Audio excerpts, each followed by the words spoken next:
Moi,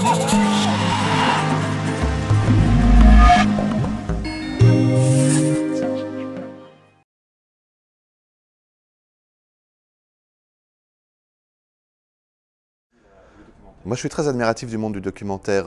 J'en ai fait un tout petit peu à mes débuts. Bon, j'étais attiré vers la fiction, évidemment. Mais je suis très admiratif au sens où nous, dans la fiction, on refabrique ce qu'on trouve à l'état naturel dans le documentaire. Donc, il y a quelque chose de beaucoup plus brut, de plus vrai.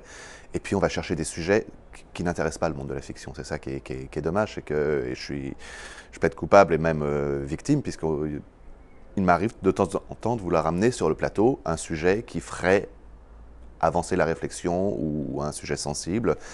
Et ça n'intéresse pas les producteurs parce qu'ils pensent que le public n'est pas intéressé par ça, ce qui est faux puisqu'on voit le succès que le documentaire a. Donc j'aimerais qu'à terme, on puisse réellement intégrer et la fiction et le documentaire et garder les deux genres, mais qu'on puisse aussi de temps en temps faire autre chose que juste des comédies divertissantes ou des films d'action, mais peut-être de temps en temps faire des films avec des vrais fonds. Alors, je n'étais jamais venu en Océanie. Non, non, c'est ma première visite. Moi, j'ai toujours été fasciné par cette culture, et je ne sais pas pourquoi d'ailleurs je ne suis pas venu, parce que j'ai toujours été fasciné. Moi, ce que j'ai beaucoup apprécié, ce que je ressens aussi beaucoup à travers le film, c'est la présence, je vais dire, comment dire, oui, ce que vous appelez le mana, le sacré, quoi. C'est ce lien direct avec le monde, et ça sent, rien qu'à l'accueil qu'on a eu ici, il y a une relation directe, le sens du contact, qui est peut-être assez tamisé, on va dire, dans nos régions européennes, ainsi que le sens du sacré, puisqu'on voilà, là, on a l'impression que le monde, le passé et l'avenir est en contact direct avec le présent.